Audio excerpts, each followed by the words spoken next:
Headphones. I already hit start, bro. This is it. We gotta go. Yeah, we gotta go. All Because right, we're going. Good morning, everyone. Welcome back to the pod bonus episode time. And Will is not in town again. This is actually, we recorded it yesterday night. Yeah, we got it. And if you guys watched yesterday's episode, you know that you have to wait until the music stops because we have no one to physically stop and push the button.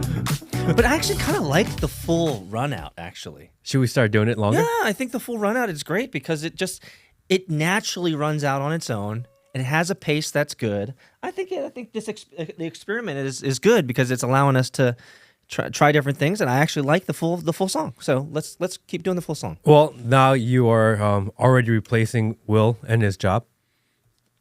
Sorry, Will. You're already taking his job, bro. Sorry, not sorry. So we're hanging out in this bonus episode. We had some amazing lunch today. So shout out to Bep Corner and their amazing kalbitang that I really enjoyed. Lots of meat. Yes. Lots of meat. That's what she said. Lots of meat. Good morning, everyone. Welcome back to the pod. Welcome back. We're recording this the day after we recorded yesterday. So today's November 2nd. November 2nd, we should release an episode. And this one, I'm probably going to put out really soon. Try to get done as soon as possible. Could be. Maybe Monday morning. It's just amazing. Let's just sit on this for a second. It's November 2nd. You're good. It's November 2nd. The year's almost, what is that? Did the video stream end? They're already telling you to revamp it, bro. Go all the way back. Zoom all the way back, man. Let's change the matrix back out. Got to start that over again. But yeah, it's November 2nd, guys. I can't believe how fast this year's gone. Yeah. Like Flew. Think about it. Like the year's almost over. It's crazy. It's almost, we just went through Halloween. It's almost Thanksgiving. Thanksgiving even comes earlier this year. It's like the 23rd or something. Yeah.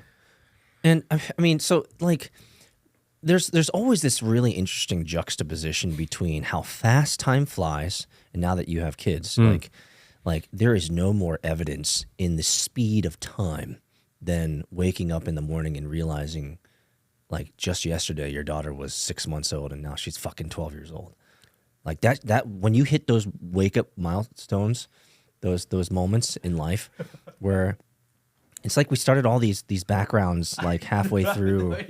No, this one's cool. All right, this one's cool. You know what? This was Mars, guys. Let's see what the gods give us. Yeah. So, it's just kids are the greatest measuring rod for how fast time goes. And the whole time you're talking, all I can think is we just ate and like, do I have anything in my teeth? Of me. No, you're good. No, you're good. Okay. You're good. Hey, we were also talking about Joe Rogan and how organic and small and homey their entire setup is. That's kind of like what we have. Sure. Same. Me and Joe, you and Joe, we're all look same. Well, all look the same. Actually, Joe Rogan, what's up, bro? He's my homie. He gave me a shout out. What? Where's my Joe Rogan shout out? I could show you Joe Rogan. He's talking about me and my race car setup. True story. He posted on Twitter. We're gonna have to fact check that, dude. Have you seen? Yesterday we talked about your boy Dom Lecrae. Oh, Dom Lecrae. Yeah. Is that how you say his name? No clue. No idea. He did the most genius tweet I've ever seen in my life. What was it? Oh, damn. I gotta find it now. Damn. Gotta find it. All right, I'm gonna find you this Joe Rogan clip. Well, we don't know how to put things up. I'll put it up here on the microphone here so you guys can see that. But yeah, we're gonna bring that up, guys. We're gonna bring that up. This is a highlight. So okay. So he put up a tweet, right? And it's a picture of Bill Clinton and Jeffrey Epstein. Mm-hmm. And he says, the truth is Bill Clinton has never been to Jeffrey Epstein's island. Plus, they only have one photo together. That's what he tweeted. Because community notes comes in. Yeah. It's like, actually, there's multiple pictures together and they've been on the island how many times? Well played. How smart is that? That's leveraging the community and the internet sleuths for actually he's playing one of the best playbooks in the internet, which is you want to get feedback on the internet, say something that's wrong. Yeah. If you say anything wrong, people are going to jump down your throat, correct you. Absolutely. Dom Lecrae, well played, bro. I saw that and I was like, that must be the most like clever, creative like tweet I've ever seen. Mm-hmm. And then all day he's been putting up all these things. Yeah, he went. I think he went through like this. What was it? A Halloween special of things that he wanted to talk about, and some of them are pretty fringe, like conspiracy theory type stuff. I think he did some stuff about the Clintons as well, which is always funny. Actually, I'm looking at a picture of him. Damn, Will, when you come back, we need Will to come back because I want to show this picture and I don't know how to connect it. So let me play this Joe Rogan thing. Listen to this. This is Joe Rogan shot me out. I'm dead serious. Really? Grand Theft Auto, especially the one in Miami, we used to Vice City, I think. That would really hit me. How long before they do that for the Oculus and give you like a fake car to sit in? Please. You know how wild that would be? I mean, talk about me. My friend Peter has he's a serious car driver. He has an actual race car. Yeah. And he has a F1 simulator in his house. So he has like a steering wheel and the do you watch the show on Netflix? So how does he know that? Me and Joe used to hang out back in the day. True story. True story. Joe Rogan shouted me out. I posted on Twitter years ago. Because Peter is a very rare name.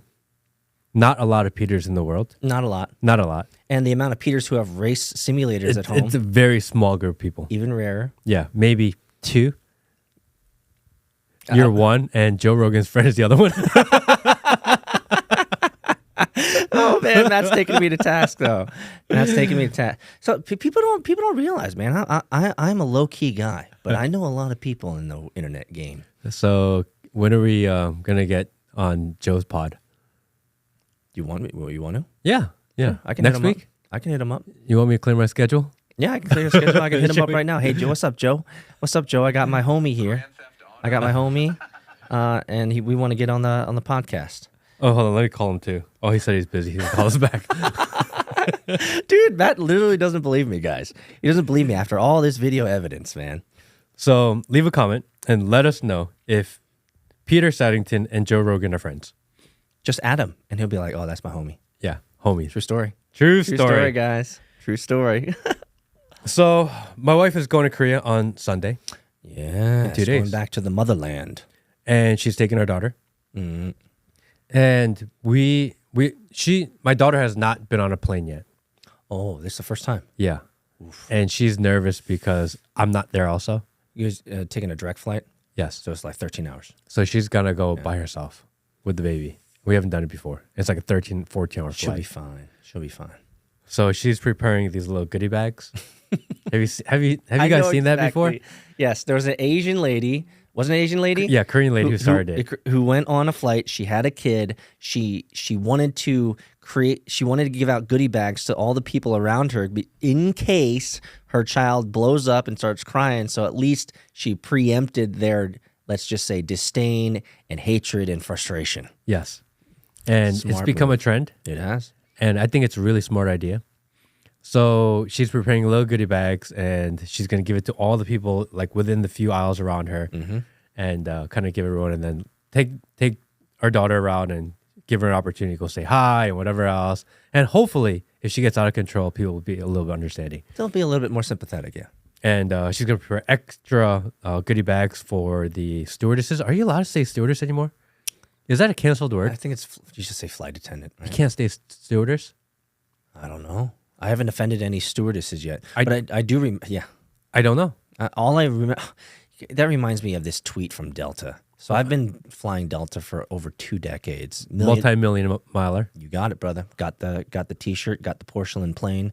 Got the custom leather bag for hitting 1 million miles, and then 2 million miles to give you a porcelain plane. But anyway, a slave bag. Yeah, but it's fucking nice. Maybe I'll bring it sometime.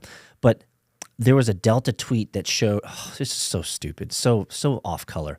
Speaking of which, it was a picture of an entire African-American flight crew. And the tweet was, Delta doing minorities good. And this is the first, all, black flight crew. It's like, what are you talking about?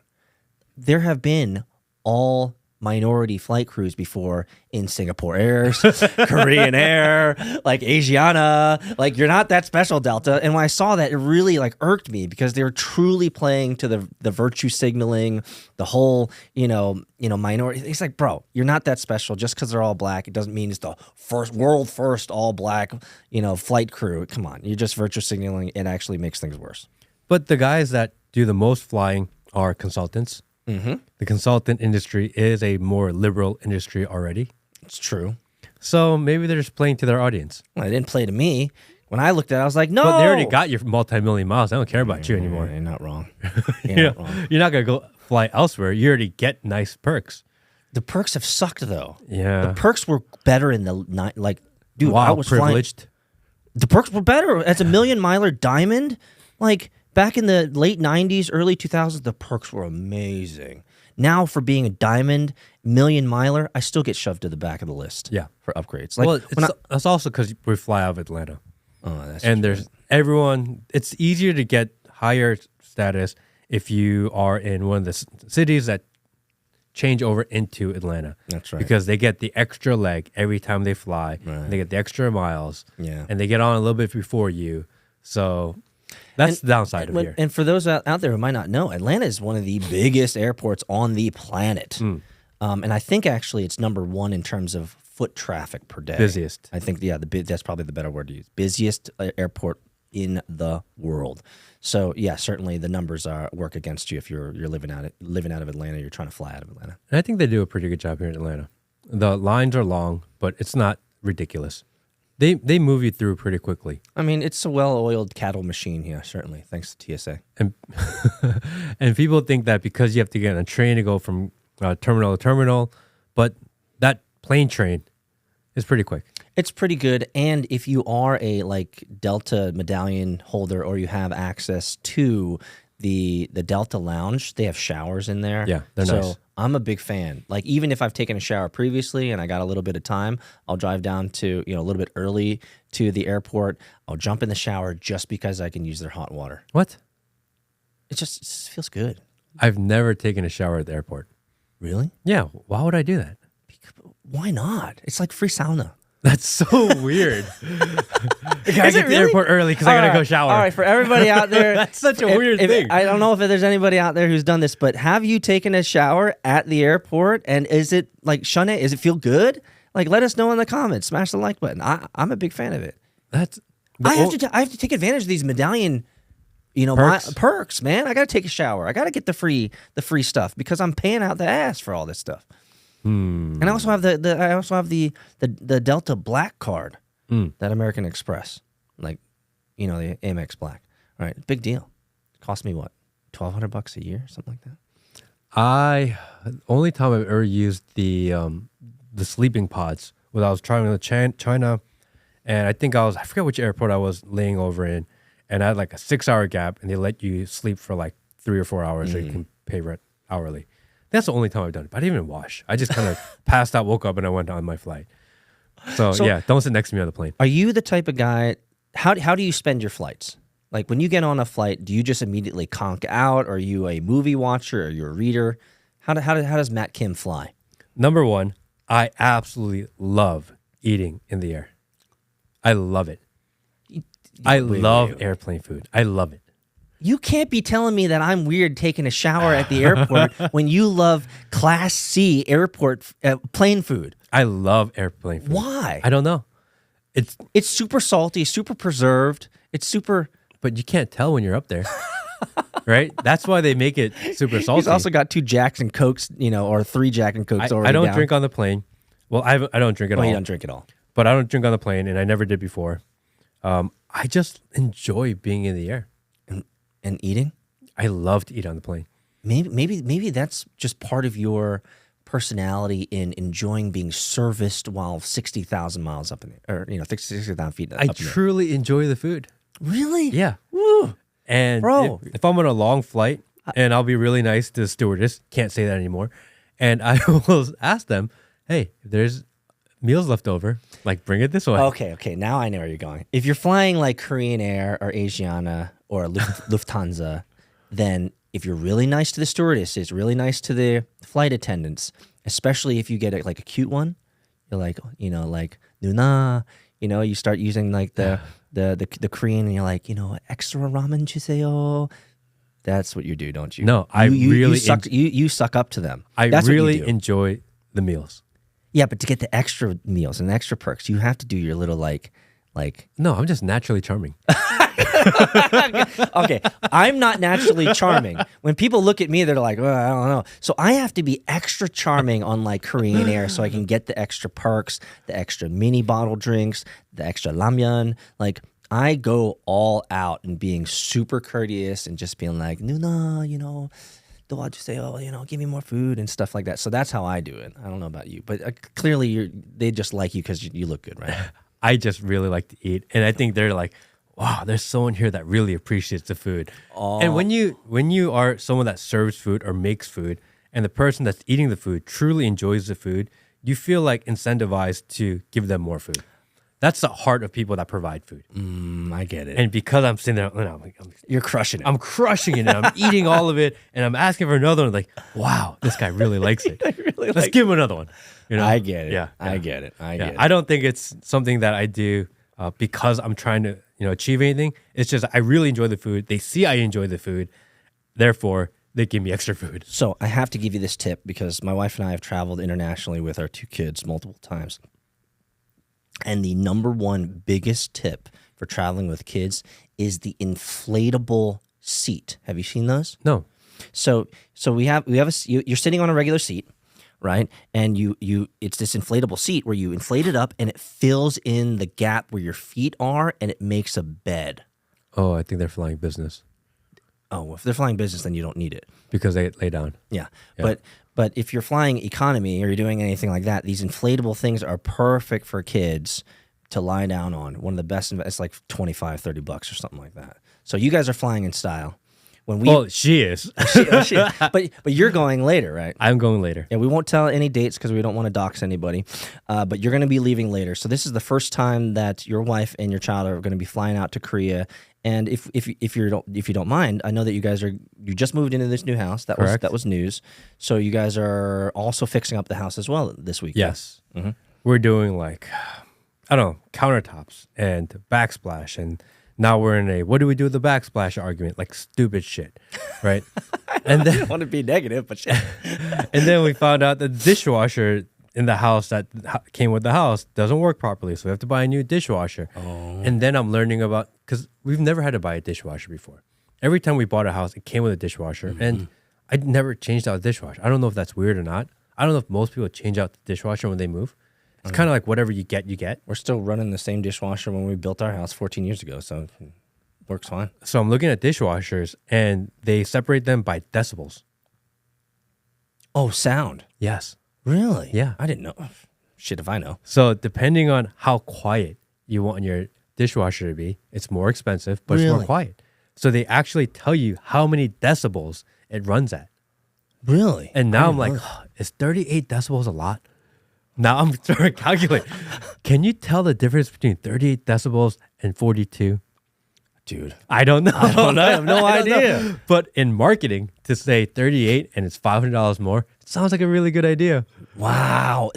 That's actually an amazing marketing idea because the chances that the individual knows the difference None. is like 0. Less than 0. So you're basically creating a markup for something that's immeasurable. Correct. Wow.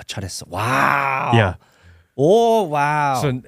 So we're at Best Buy looking at these because we found out 2 days before the countertops are going in that we need the dishwasher replaced. We hadn't used it yet because we just moved in. We're like, all right, we have to do it, and we have to pick something out that's available to be picked up like in the next day. Didn't your previous owners say that the dishwasher was working though? Yeah, those guys are lying fucks. Oh, damn. Because we actually gave them a good word, man, a couple episodes back. When I first told the story about buying the house on this podcast, we talked about how amazing these people were and how caring they were and how they really went out of the way to help us buy this house. Turns out that they're conniving, they are lying, that they're deceitful. And when we did an inspection of the house, the inspector said, hey, I think something's wrong with the dishwasher. And we asked them about it, and like, no, it's fine. Everything works perfect. And we took their word for it because we thought they were good people.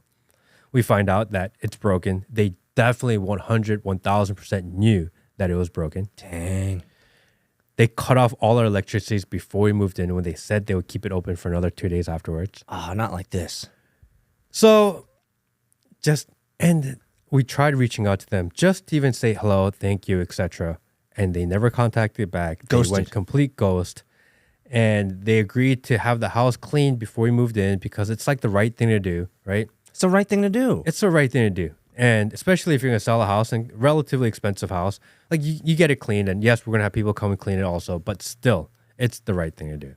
We did it for the people that bought our house. We hired a crew, had them come in, had it cleaned as best as possibly can, because I want the good karma and juju and vibes of doing the right thing and handing over a house and letting them start off on a clean slate. Yeah.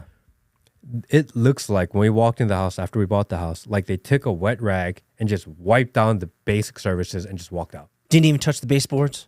Dude, there was still like toothpaste on like the counter and like food residue on. They just took a rag and they just went whoosh, and they walked out.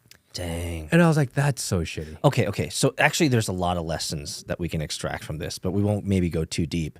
I mean, we're 4 decades deep in life. You are. Okay, I am 4 decades plus, and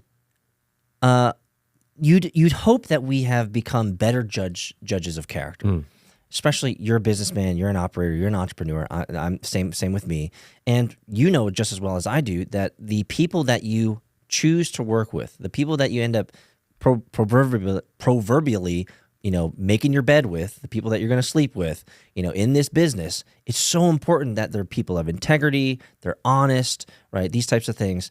And it makes you wonder sometimes. It's like, man, have I learned nothing in these 4 decades? Because I'm still able to be pwned. Yes. I'm still able to be strung along. I'm still able to not be able to call out the true character of these people. So this might be, you don't have to share if you don't want to, Matt, but what did you miss from this couple that sold you this house? Because you had some glowing color commentary about how well they treated you. So, what did you miss here?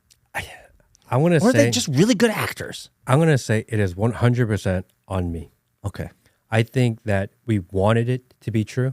And because you want something to be true, you want a certain narrative to go the way that you want it to go to benefit yourself, that you naturally put on blinders to maybe the obvious cues that we deliberately missed. Maybe not subliminally, deliberately missed. Understood.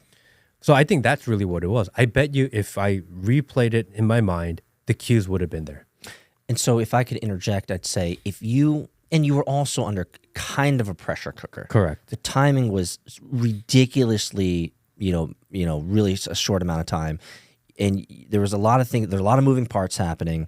And so I think that the combination of the speed of you guys move so fast. Yeah. Like super fast. We You went from- closed super fast. We went from we're not ever going to buy a house, we're not moving, to like being a new house in like 5 weeks. And so there's a combination of the timing, the speed, maybe the lack of diligence, you probably projecting your desires to make this thing happen, them taking on those social cues and saying, "Oh, we got this sucker," right? If we just say this narrative, he'll fill in the. You know how the tricksters do that? They'll ask you a question and you'll give them just a little bit. And then they'll leverage that because they know that that's an emotional thing for you. And they'll be like, yeah, we're totally going to do that. And you're just like, oh, okay, good. And then you just block it out of your mind. It was done. They agreed to it, but they just took advantage of you, man. So how can we not get taken advantage of is the question here. And I think that sucks because you want to believe the best in people. You want to give people an opportunity to do the right thing. And every once in a while, if you live that way, that you are open, that you're going to get burned. I think the bad side of it is that you stop opening yourself up to people in fear of getting burned. And I don't think that's the right way to do it. I think you just have to take the risk that sometimes bad shit happens and be able to handle it once it does. And that's more of a testament to your character and to your wife's character that you guys. Oh, she was pissed. Oh, I'm giving her the benefit of the She was doubt. livid when she walked into that house and she found out that they didn't clean it like they said they would. She was off the wall. She'll lose her shit. Yeah. She was like, "This is bullshit." because totally see we that. had a deal. You agreed to do it. They were so nice to us. They met us. They met our daughter. And then for them to do this, she was like, And they played you on the family thing big time, didn't they? Yeah. That's real. But see, that's real shitty, man. Why? That frustrates me for you because like you just hate to have situations where just people are let's just call it what they're liars. Right? It just sucks to work with people that are just liars because it just ruins everything else, man. You know, just makes you guarded, right? Just like you said, it makes you not want to open up. But at the end of the day, being a good person, opening yourself up to those risks is the better way to go. But sometimes you get burned. but it worked out at the end. We're still very happy with where we are, happy with the decision, happy with kind of everything that went around it. Can I tell you something though? Sure. When we were making a deal and trying to buy this house, they told us that it was X square feet. That's what the listing said. That's what everything said. Don't tell me. Don't tell me. We started looking at the tax records and we started comparing because they live like 4 doors down from my parents. It's about the same size. Yeah. Like, wait, how is this house bigger than my parents' house when they're right next to each other? Bro. They're like very almost similar layout, the same builder, everything. How much was it off? 500 square feet Dude, that's not insignificant. And that's a whole fucking room. and a bedroom and a bathroom. Bedroom and a bathroom off? Yeah. They just made that shit up? So we asked the real estate agent, hey, it looks like it should be this, but you're telling us it's this. And she's like, oh, no, that's what it is. I'm like, no. I mean, that's where you're like, I'm standing in the daggone house. I'm like, we were just there. I'm like, bedroom here. No, you're wrong. But bathroom, no, that doesn't make any sense. I'm sorry, man. I mean, even then, and once we heard that and we tried to talk to them about it, and they're like, we should go to the real estate people. That should have been the biggest red flag. yeah. From that point on, we should have been a lot more critical of everything we heard, said, and did. Yeah. We were in a rush. We decided we're going to just push it through, and maybe that was our mistake. Well, you have I've seen the pictures. It's a beautiful place, amazing morning view. Yes, beautiful. There could be some jealousy there if you guys seen some of the pictures on Instagram. So make sure that you check out Matt's Instagram so you can stay up to date on some of those moving updates. But I think in sum total, if you amalgamate everything that happened, you close to your parents, beautiful home, you get to now home make, build your new home, update all the fixtures and all the fun stuff. I think in sum total, you won out. Now, Yes. the journey to get there was a little bit of a jagged little pill there, but it's water under the bridge. Look at it that way. And I remember when we first walked into this house, and right above the fireplace, above the mantle, they had a picture of Jesus. And we walked in there, and Mom was like, "Oh yeah, they're like a good Christian family. Of course, they're not gonna lie to us." Oh man, Yeah. I mean, it sucks, but you know what? You can pick up pictures of Jesus from Salvation Army for 7 cents, so it's not hard to pick up those pictures. All good. So your wife's heading out to Korea. You're going to be updating the house. You're going to be leaving sometime soon. So I think your time that you're going to be out in Korea is going to coincide with a podcast release. Correct. So what are we planning on that? I think we do either a live or record, but I think we record where you can be here and I will be in Korea, and that would be fun. That'd be dope. I'll try to find somewhere cool to go and record. You just gave me. I know a guy who makes the paint sticks, and then you have like a face on a paint stick. Yeah. So I'm gonna get a Matt paint stick face, and I'll put it right there. So that way I'm looking at Matt's paint stick face while we're talking, so we can do that. Yeah, I don't know where I'm going to be in Korea, but I mean, as far as specifically, but I'll try to find somewhere where we could do something cool. So can I offer up something? Yes. We didn't talk about this previously, but you're going to be out in Korea for a couple weeks. 1 week. Oh, 1 week. Are you mostly going to be doing family stuff during that week? Probably. Okay. Because we have not insignificant amount of Korean followers, Korean subscribers that live in Korea. I'm not offering anything. It just came in my gut. like, would it be? It would kind of be cool to meet up at like a 식당 or like a coffee bang or a do a coffee little shop. thing. Yeah, just do a little thing. You know, like an hour and a half most type Yeah. of thing. Meet Matt out in Korea. Like, I mean, and you get a little bit of B-roll and video of it. Be kind of cool, you know. Meet the people out in the ground. I mean, how often are you going to be out in Korea? That's true. Maybe that's possible. I don't know if it is because where my wife's family is, it's maybe like, I don't know how far, but it's north of Seoul. So we're not going to be in Seoul. I don't Are you really guys, have like- an intention. Like near World Cup Stadium? Ujeongbu, Yeah, Undong. which is where MASH was filmed. Yes. So if you're OG and you understand where MASH, what the show MASH is, that's where it was. It's also famous for their 부대찌개. Yes, that's right. Yeah. So yeah, we're gonna be up there mostly. I don't have a huge desire to go into Seoul. Really? Yeah, I just don't. I'm like over big cities. So it changes every year, though. So like, I'm always curious whenever I go to Korea every other year or so, just to go not only my old stomping grounds, Apgujeong, Gangnam, all that stuff, and even south of there, in Yangjae, south. And so the Seoul city just changes so much. So I'm always curious about the latest updates, what's changed, like going to COEX Mall, these types of things. So you're not curious at all? Not really. You just want to be out in the Shigol, in the countryside? I feel like every time I go to Seoul, I'm like a little bit disappointed. Why? Every time I go back, it's a little bit dirtier. Every time I go back, it's a little more crazy. Every time I go back, the quality of everything seems to drop, and the disparity of the haves and have-nots just keeps on growing. So every time I go to Korea, I'm like, damn, like this is not that great. Interesting. You know? Interesting. Because in my mind, I'm like, all right, it's the motherland. You know, I have all these high hopes, and you watch it on TV sometimes, and like, oh, Korea's like beautiful, and it's so cool, and it's so advanced, and you go, and you're like, oh, a lot of it's kind of a shithole, you know. And it's like you don't meet your heroes, right? Yeah, that's kind of right, thing, right. where you build it up in your mind as being a certain way, and everyone is there. Like, if you're out in public in Seoul, literally 95% of people are looking like this. Shit, man, you're not wrong. This is what Korea looks like. You're not wrong. I have no idea what anyone looks like. All you know is the top of everyone's head. You're not wrong. I lived in Tokyo for 3.5 years. I lived in Seoul. Like, I remember a time when we would go on the buses or the trains and there were no cell phones. So everyone was either reading like manga or, you know, they're reading books or newspapers, and you could actually see people's face. But now in 2023, you go to Tokyo, you go to Seoul, you go on the subways, and everyone's just in there, like face deep in their phones. Yes. No care about what's going on. They walk like this. They talk like this. They sit like this, you know? And then the only time they get up is so that they can take a picture, and then they go back down like this.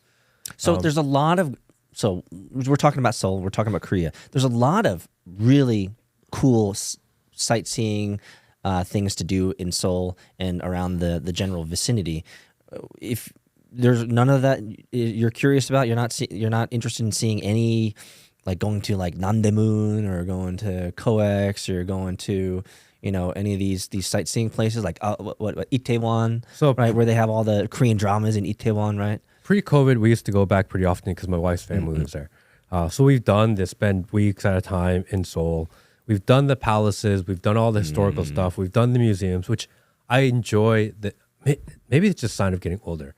I really enjoy that type of, I enjoy the historical context type of activities much more than I enjoy the hanging out part. Yeah, like I see. Yeah. Okay. So if someone were to ask you, hey, I'm going to Korea for the first time, I'm going to be hanging out in Seoul, what would you suggest that they see? I think the most fun thing for me, most fun thing I've ever done in Korea was to go to Gyeongbokgung, which is the original palace. And around there, you can rent hanboks. So the traditional dress. That's right. Yeah, you can. The guys can rent it. The girls can rent it. And you rent it, and you're able to go in the palace for free if you rent one. And you walk around the palace wearing like traditional Korean Oh, clothing, you look like royalty. which is a lot of fun. Yeah. So last time we went, we did that. And I wore like the one that the king would have worn, and my wife wore what the queen would have worn. And so we were walking around the palace, and all the Chinese tourists, they saw us walking around in those outfits, and we must have taken 100 pictures that day. Oh, I thought you were like celebrity. Everyone thought we were like Royalty. The actors hired to be there. You know, like we're the props. Yeah, you're the paid interns that are hanging out. Okay, I see. Yeah, so they saw us walking around, and we took pictures of everyone. And the first couple times, we're like, all right, this is weird. After a while, we're like, oh, yeah, sure. And we like leaned into it. I thought it was fun. But yes, I think that's a lot of fun to do because you get to be in like thousands of year old palace, kind of see how it was. They've done a really good job restoring it. And it's right in the middle of Seoul in Jongno, which is near where the Blue House is. If you're not familiar, in the U.S., like you have the White House. In Korea, you have the Blue House. Have you ever been to the DMZ? I have seen it. I've been to the line and seen it from the South Korea side. Mm-hmm. Yeah. They have tours that you can take where they put you in like essentially like this little small rail car, and you can go down these tunnels where they used to have, you know, the tunnels that would go from the North Korean side to the South Korean side, and it's like super small, super claustrophobic. But that's a cool experience for those who want to see where the what is 32nd parallel, something like that, where the demarcation line of North Korea and South Korea is, which is one of the heaviest and most heavily armed areas in the world. Right, and surveillance in the world. They got mines and they got armed guards everywhere, shoot to kill type of stuff. So, and what's really interesting is the DMZ is only like 30 miles, I think, away from Seoul. Yeah, like super close, which is always fascinating to me because when I lived there, there would sometimes news things about North Korea doing X, Y, and Z, and they would bring up stuff like they could shoot missiles, and then the alarms would go off. It's like, bro, they're only like 30 clicks away from us. Yeah. Like, what would an alarm do if they were to shoot at Seoul? It would be here in like 3.5 minutes. Like, you'd have nothing that you could do. So it was always this interesting mental exercise of would you actually survive an incursion or invasion from North Korea? So in the U.S., when you're kids, you do fire drills. Yeah. In Korea, you do missile drills. Yeah. Which is Kind of crazy. It's almost like psychological warfare. It is, though. Because are you really going to be saved by jumping under a desk from a missile? No. I mean, we're seeing live stream stuff from Hamas in Palestine, and Israel right now. It's like, do you see the hospital that got hit? The videos? Which one? The latest one. This new Another hospital. one? No. Yeah, it's brutal. Dude, I stopped It's watching brutal. it. I can't watch it anymore. I watched the first, I think, 15, 30 seconds, and I can't see this shit anymore because it's regular hospital people hanging out in the hallways, and suddenly, boom, and you see this one lady, her body just flies.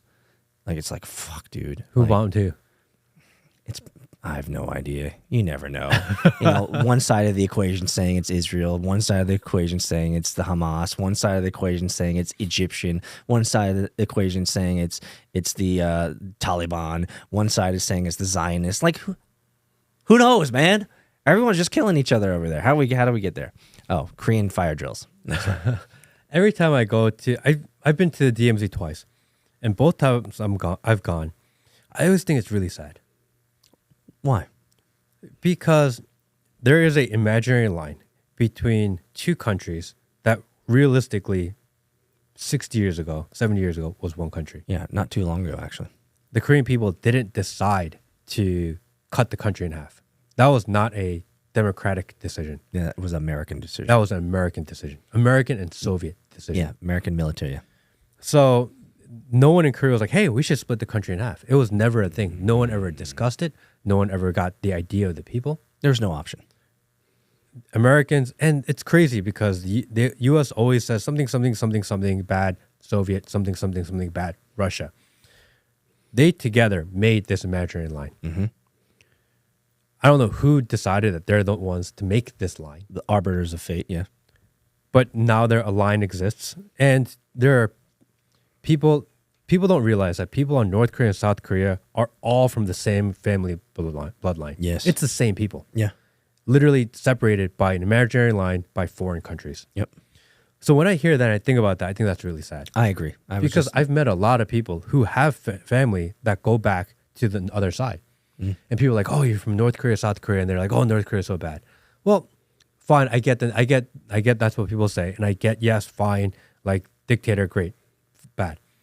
But the people that live there, they didn't choose to live there.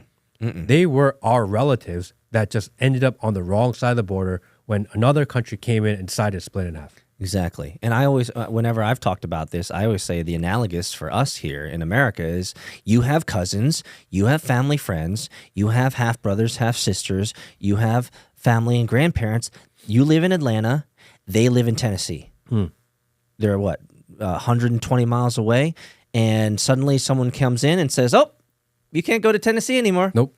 Can't see your family anymore. Can't see your homies, your friends, your cousins. Like never, ever, ever again. And so that was the equation that happened when they created this line, and entire families were fractured from this decision. And it is really heartbreaking. It's terrible. And what's even worse is now 60, 70 years in, we're seeing the dramatic effects of the differences between North Korean population and South Korean population, which can be no more evidenced in the fact that the average height of men and women in North Korea in terms of malnutrition and these types of things is multiple. I think it's like 3 or 4 or 5 inches shorter than the South Koreans because of malnutrition, lack of access to good health care, these types of things. And so you're now seeing this essentially a division between an ethnic group called Koreans, and now there's almost a subclass of Koreans.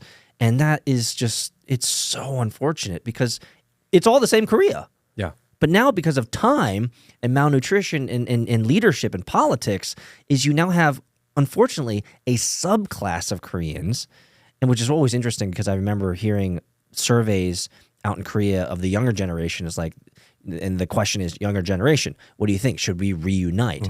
And some of those young generation they still will say stuff like, no. Well, why? Because they're not really Korean. Yeah. Or they're a subclass of Korean. It's like, bro, that is not the way it was supposed to be. The reunification movement in Korea used to be a really big thing. Yes. And as time goes on, that movement gets smaller and smaller and smaller. People get desensitized. We're at a point now where it's so far separated, and we're over 2 generations separated now. And the disparity, economic disparity between the two are so large that if there was a reunification, I think the number was that people in South Korea would have to give up something like 40% of their income in order to support the northern sides to become somewhat equitable. Yes. And the reality is no one's going to give up their money to support the other side. And if I remember correctly, from a survey from, I think, Sogang University, which is the university that I went to when I was out in Korea, a survey went out that said that from a cognitive standpoint, that because of malnutrition and everything, all that stuff, is that the North Koreans, unfortunately, have cognitively declined. And so for the reunification efforts to reunify and integrate North Koreans into South Korea, it would be such a hard task because they're not equipped nor educated to actually support the necessary functions to, hold a job or to maintain a job. And so the more time that passes between the North and South Korea, the greater the divide is going to become. And I'm actually curious your thoughts. I feel like we've talked about this a little bit before, but I'm curious your thoughts. If someone put a gun to your head right now, said reunification now or never, what would you say? There's an argument that it's possible. Oh, right? it's all clear, always possible. It's just how hard is the journey going to be? Germany split, they reunited. Vietnam split, they reunited. So there is a history, but both those countries reunited within a generation. That's right. We are on our 3rd or 4th generation from being split. Yep. Even if it wasn't our decision or Korea's decision to split, it's so far separated that people no longer relate directly. Yeah. You're talking about your great-great-grandmother. Yeah, and a lot of those relatives, I think we're probably in the next 20 years, most of your relatives, if you had any in North Carolina, are died out. So there is no familial connection anymore. And the global narrative has done such a good job, for a lack of a word, at making North Korean side so villainized that even people in the South are like, I don't want to be associated with that. It's a disservice. Yeah. Like, oh, we're not Korean, we're South Korean. They very clearly want to make this distinction now because there's such a negative connotation with North Korea. Again, yes, rulers can be bad, fine, but people are people. I think we've discussed that many times. The people who chose to live there didn't choose to live there. They're just there. That's how your cards are dealt in life. Yeah. So it would take extreme sacrifice from a huge populace of people that are convinced that technology is better, that luxuries are better, that convenience is better. Would they be, as a greater good, be willing to sacrifice for the other side? I don't think so. You don't think so? I think South Korea has been so commercialized, So westernized? so westernized. We love our luxury goods. We love our German cars, right? Not We wrong. love our fancy restaurants. Yeah. Our Chanel, our Prada, Gucci. We love our plastic surgery. Oh, yeah. We love to portray a life of opulence. Would you be willing to give that up on a global stage to help your neighbor? Yeah. I think that's a really tough sell, man. For a bunch of orcs on the other side of the wall. Correct. Right? And they've done such a good job, even within Korea, telling you that they are the enemy, that they are no longer your family. Forget that 100 years ago, you guys were exactly the same. Forget all that, because you're better and they're worse. And everyone believes it now. It's kind of ingrained in them to tell them, hey, why don't you give up your lifestyle, give up your modern convenience to help people less than you?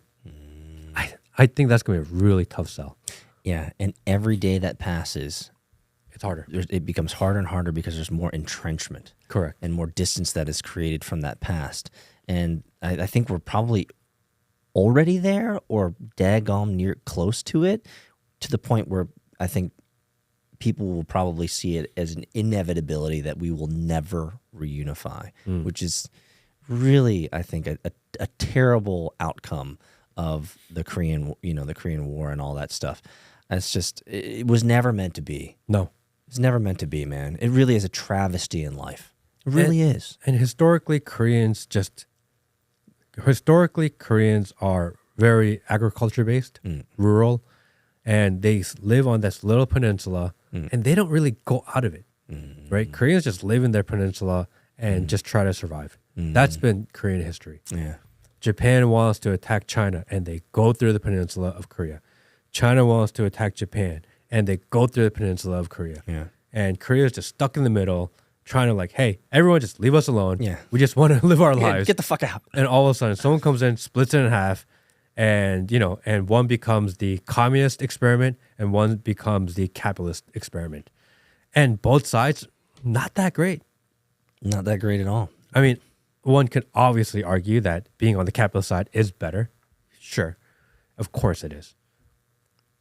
But seeing the repercussions, we've talked about this before, that the chance of Koreans being able to survive more than 100 years as a people is very low. Right. Because the rate of birth is so low. Yep. People are not getting married. People are not having kids. One, because it's been so liberalized. Number two, it's so damn expensive to have a family Oh, man, I know. that people can't afford it because the price of real estate is so expensive. So if you want to see what's happening to the big cities here in the United States and America, you can learn a lot from go to seeing Korea. what's happening in Korea. Yeah, go to Korea. Korea is like the preamble. Yes. It's like the introduction of the book. Yeah. Like what's happening in Korea as a microcosm is happening at the macro level here in America. I always like to look at Korea as like the Naples of America, where it's just this like ritzy area, super nice, or like this island idea where they're all mashed together and they don't realize that there's greater things outside of themselves, So you're going to Korea. If you could choose one thing that you're excited to see other than family and friends out in Korea, what would that be? My favorite thing to eat. Okay, I'm big on My that. favorite thing to eat while I'm in Korea is eel. What? Eel. What? I love eel. Really? That's just delicious, bro. Why? It's so good. They take fresh eel. I mean, I know and you cut it up and you put it, like, if you've ever done Korean barbecue, it's done the same way or similar way, except instead of beef or pork or chicken, it's eel.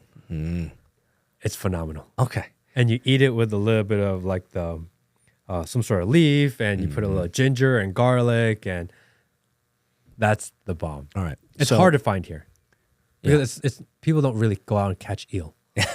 So I'm expecting in our Discord, I'm expecting on the internets, on the Twitters, on the tweeters, you'll be posting a couple of eel food pictures when you're out in Korea. Oh yeah. I love eel. That sounds good. It's so good. That sounds good.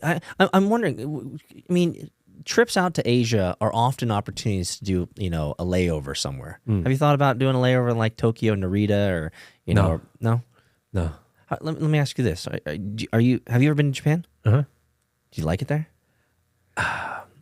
When people say, a lot of people ask me before they do their Asia trip, people will call me.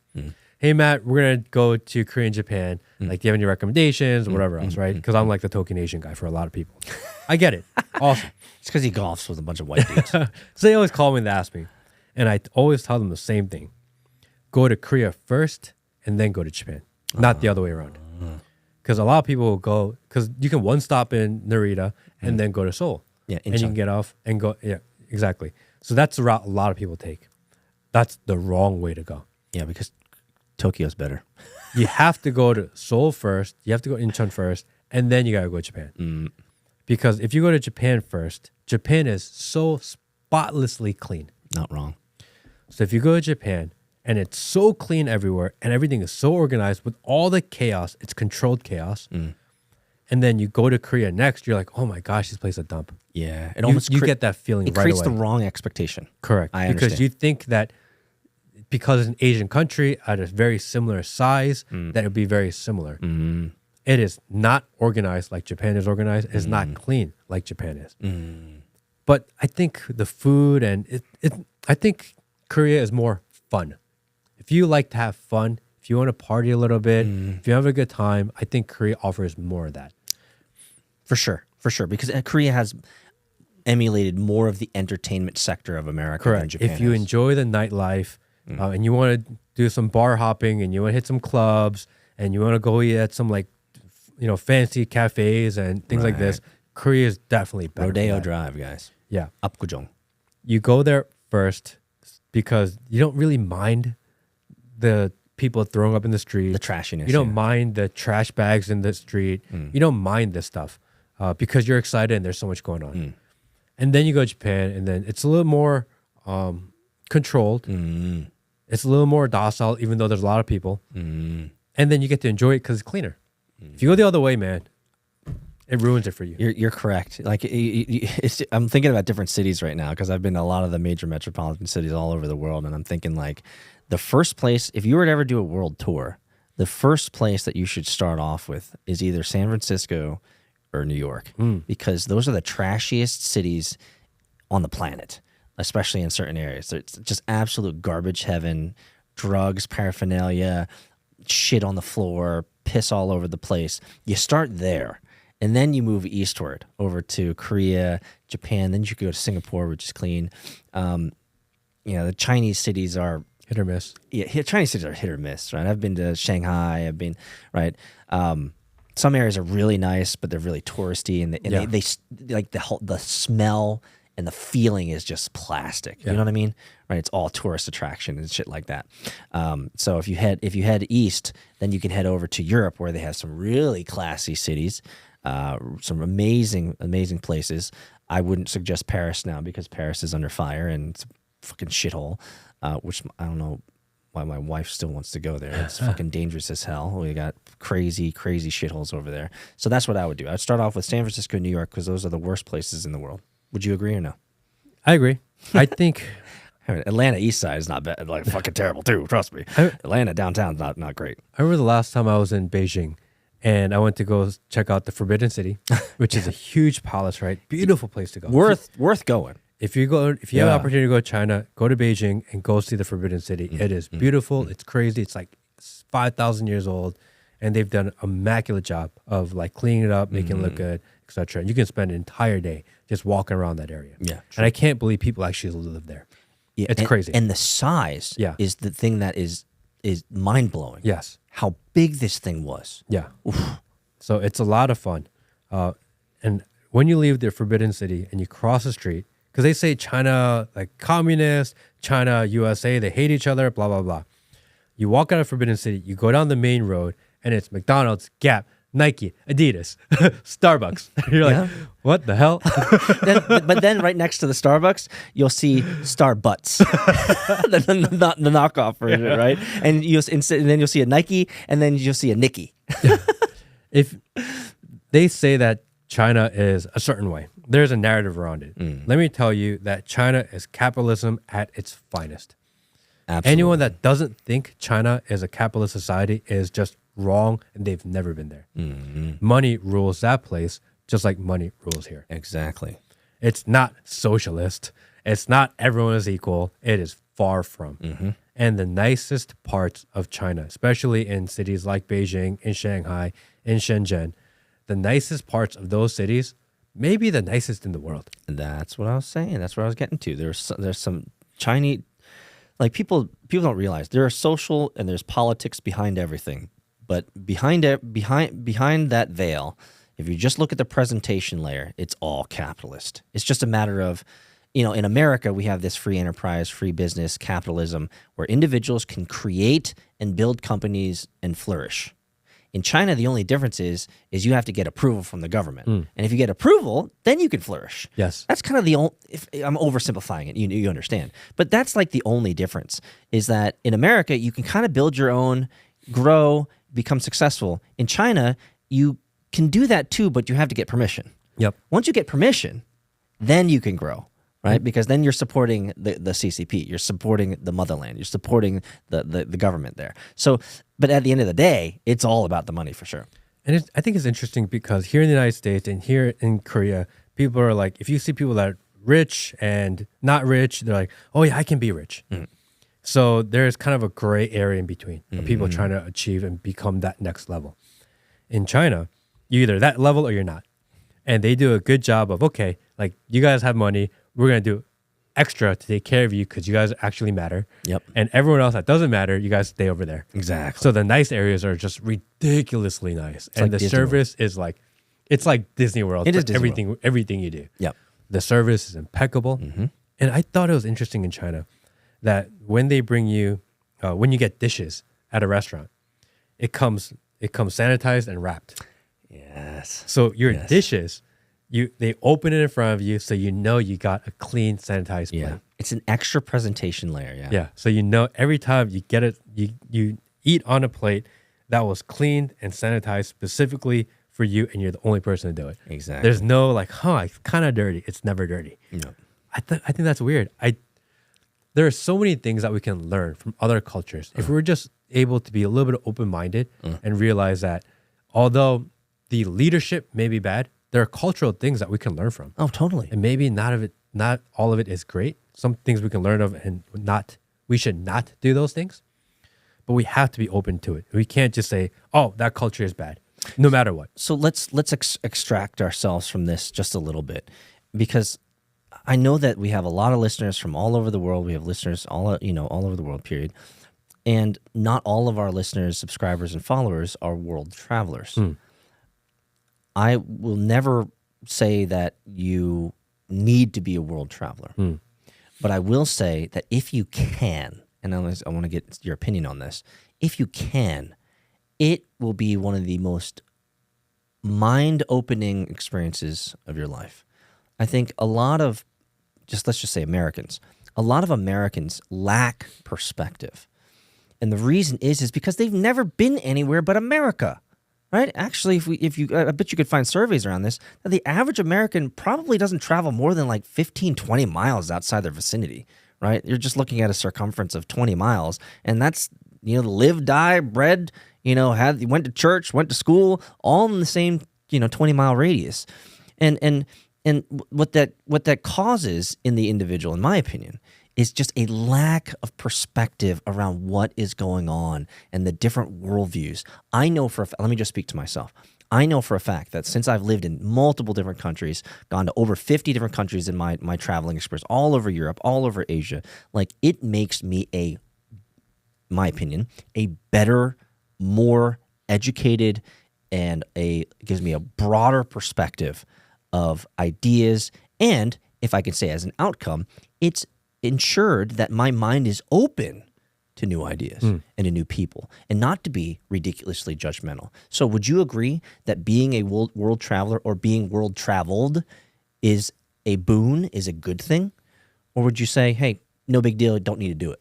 What would you say? I think that if you've never left this country and you're like, I want to gain perspective on the world, I want to gain perspective on my own personal life, my suggestion would be to go to China. Because if you go to China, number one, you figure out and you realize how small wherever you are in this country, wherever you live is.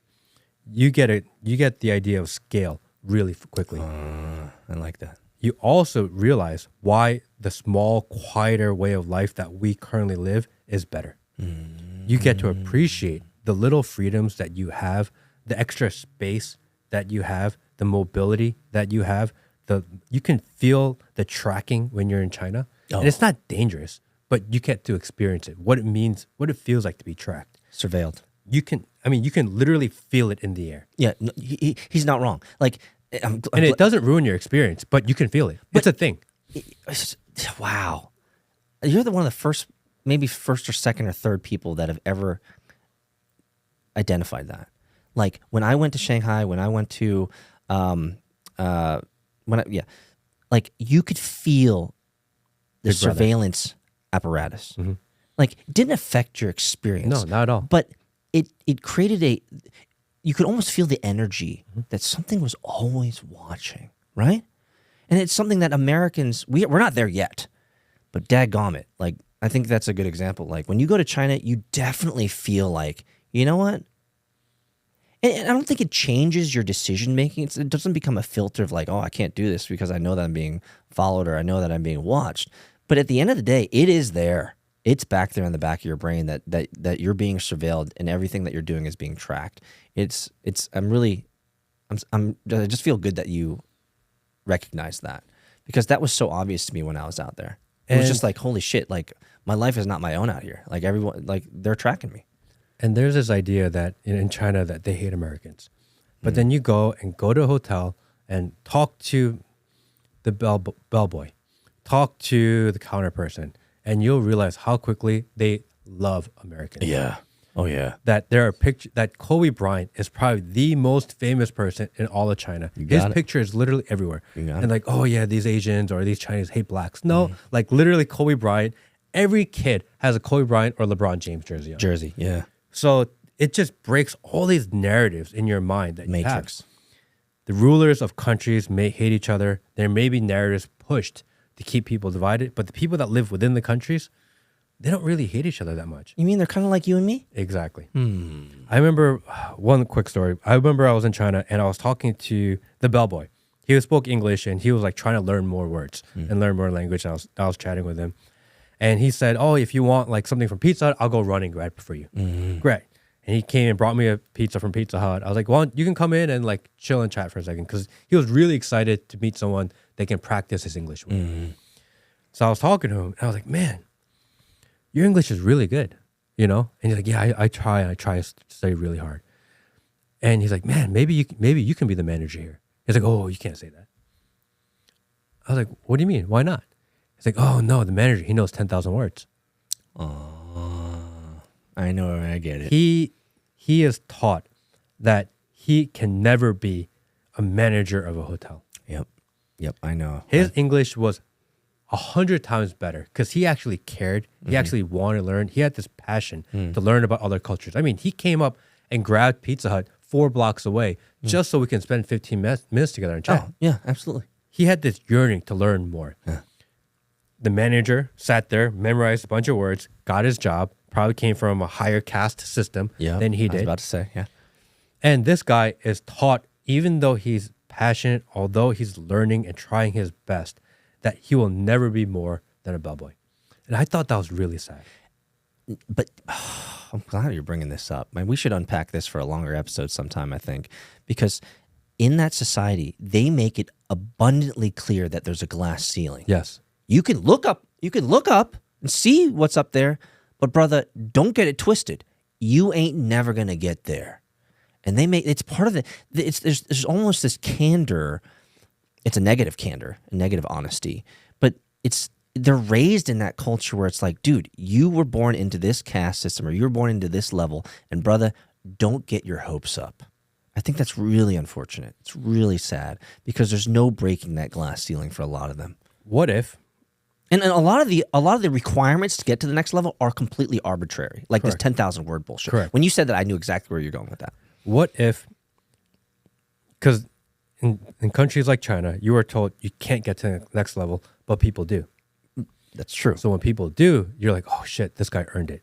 Because they're told you can't do it, and people know how difficult it is. Here in the United States, we tell every kid, oh, you can do whatever you want. Well, we can be president, right? And Everybody except Hillary. Happy birthday. And for the longest time, I thought that was the right way to do it. Of course you can do whatever you want if you apply yourself. Yeah. But now, because we just give people a pass and we apply equitable solutions to people and we give them extra bumps and advances in order to get people up, even if people get to high power like an army general. Like a senator or something like that. You're like, I don't know if they earned it. Exactly. Because we are told anyone can do it. Where in China, they're like, you can't do it. And then when someone does, and they come from the small village and they become a senator, you're like, damn, this guy's a G. This guy must be really smart and good at what he does. There's no confusion. I get it. Yeah, yeah. And sometimes I'm like, damn, but I don't want to be like sympathetic and empathetic to the Chinese way of doing things. But sometimes they get things right too. So which scenario is better? I don't know. The scenario where everyone's built up and everyone gets A's and everyone gets participation trophies, and oh, you're totally cool. You totally like America's Got Talent. That show is the best example of people being told their entire lives that they're great at singing or dancing, and then they go into America's Got Talent at 36 years old, being told all 36 years of their lives that they're beautiful, they're talented, they're skilled, and their singing is the best. And then they go on this show and they absolutely fucking suck. Exactly. So what's better? Being propped up in this fake narrative that you're awesome and that you're the number one? Or is it better to have a kind of like a mental issue of, I'm never going to be great. They've never told me that I have options. I can never get past this, but if I fucking grind like a motherfucker, then I can get past that glass wall, that glass ceiling, and I can actually achieve something. So what's better, faking the funk or giving them the hard reality of like, look, boy, you ain't going to become shit. Like, your life is here, it started here, and it's going to end here. What's better? I think before internet, then especially younger generations didn't have access to knowledge about other cultures, other societies, other role models, telling them that they can achieve, it made sense because they had no one to model. All you had was hope that you can be better, that you have the opportunity to be better. And that one tattered poster of that singer from 1986. Correct. Right, yeah. But now that they have access to everyone successful and they all believe it can be done, maybe we need to make a shift. Be like, actually, it's fucking difficult. Yeah. Because they have the access. They have already built in hope. We don't have to give it to them already because they already have it. They already have access to it. Yeah. Again, 15, 20 years ago, they're like, I can't be a doctor. Yeah. Like, no, yes, you can. Of course you can. But now that they have access to unlimited doctors, it's like, no, actually, it's a lot of work to become a doctor. So I think as the world around us changes, as access to information changes, our approach to how to address maybe the youth and teach them, maybe that has to change. Expectations need to be changed. Correct. We can't be giving out participation trophies anymore because people thought, oh, like the world's against me and all this, and they had no one to relate to. Yeah. Everyone felt alone in whatever community they had because they didn't have access to other communities.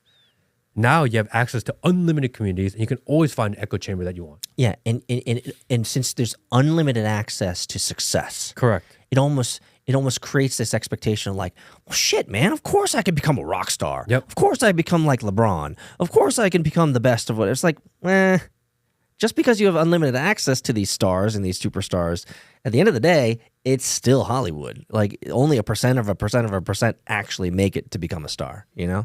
And so there's almost this unrealistic expectations in the Western world and that's where I think a lot of the victimhood mentality comes from. It's like, boo-hoo. My mama and my daddy and all my peers told me for 27 years that I was the shiznit and I was really good at this shit. But then, like, when I'm faced with reality and there's actual real judges and they tell me I suck, like, boo-hoo, whine me. You know, it's just like it's the judge's fault. Yes, it's Simon Cowell's fault. He's an asshole. He didn't respect my gender transition. So let me ask you a question. I have to ask this question. We're talking about expectations. We're moving in this area of growing up. Just it might sound oddball, but I have to ask as a tip of my tongue. Do you believe that every single male should get in a fight in middle school and high school? Yes. I'm so glad you said yes. Of course. Why? If you've never been punched in the face, you live your life scared of what it'd be like to get punched in the face. Bro, say less. You have to know that, number one, getting punched in the face, especially at middle school or high school, it's not going to kill you. Actually, it's not even going to hurt you that bad. It's just going to be a little bit of pain. It's going to go away. Yeah. But you have to go through that. Otherwise, you live your life scared of every single physical confrontation in your life ever. I told my wife this the other day. I was like, I got in fights in middle school. You have to. I got fights in high school. Especially if you're a man. I got my ass beat. Yuki, I won't tell you her last name. You might be watching. But Yuki, Hi, Yuki. in Japan, she was like 40 pounds heavier than me. He beat my ass. Oh, I thought Yuki was a girl. No, it was a guy. He beat my ass in the park in Tokyo, behind the school basketball court, and he beat my ass, made me eat dirt. Like, that was character building. Yes. And so when I was telling my wife the other day, I was like, I need my son to get in a fucking fight. Yes. I need him to get punched in the face. I need him to learn what he's made of. I need him to experience what it's like to stick up for your fill in the blank, whatever it is, a principle, or whatever, a value, or someone just said a yo mama fat joke, which actually was the reason why we had this conversation, because some of my son's peers were doing old yo mama jokes, Which are funny. which are fucking funny, by the way. And my son got offended and he got all red. He was telling us this after school, but he didn't get in a fight. That's where I was just like, man, you should have fucking punched that kid. Yeah. Well, don't get kicked out of school. Oh, don't get kicked out of school, but like, you should get in a fight. Yeah. It's character building. Yeah, I agree. I remember I don't think kids these days get in fights. we talked That's why about, they don't know what they're made of. we talked about the movie Fight Club. And I remember after watching the movie Fight Club in high school that me and my friend were like, we went to the backyard and we're like, dude, we need to get in a fight. And he's like, should we? I'm like, yeah. And we went to the backyard and we just threw down. You just started throwing bows? Yeah, me and my best friend at the time, because we just wanted to do it, not because we're mad, not because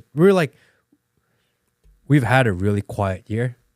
I feel like this is something we've done, and we watched this movie and they were fighting. We're like, dude, Did you just sucker punch? How did you start? You just sucker punch him? I don't remember. I just remember at one point we're like, we should stop. Yeah, because it's like hurting now. Yeah. But if you don't want your kid, and the hard part is that schools these days are very hard on kids that fight, especially in certain areas. If you're in an urban area, then they kind of let you fight all the time. And if you're in a kind of a posh area, they're like, you can't fight. And the person that self-defends himself is the one that gets in trouble. Yeah. That's a really weird thing, by the way. Whack. So Whack. having them involved in some sort of combat sport is not the worst idea. All things considered in this day and age, getting into like jiu-jitsu or boxing or taekwondo, Or judo. things like this, I don't think they're a good alternative to getting into street fights. In middle school, man, middle school is that time period where if you're a dude, you're a kid, middle school, you're what, 11, 12, 13. If you don't get in a fight, we're not carrying knives here. It's just fist fights. And you're all of 92 pounds, right? Not going to hurt anyone. It ain't gonna hurt nobody. You might get a bruise, but like I seriously think and believe that every dude in middle school, every kid in middle school, a guy, should get in a fight, because there's so much character building in that, and it's hard to see that until you're an adult and you realize that you're surrounded by a bunch of cucks who've literally their entire middle school, high school, college year were just sucking on lollipops and experiencing no character building or no tension or no fights. They have nothing to stick up for, and so they're spineless creatures as they enter the workforce. So, Maybe we'll end on that. Get in a fight, motherfuckers. Go punch someone in the face. Just kidding. Have a good week, everyone. See you next time. Go punch someone in the face.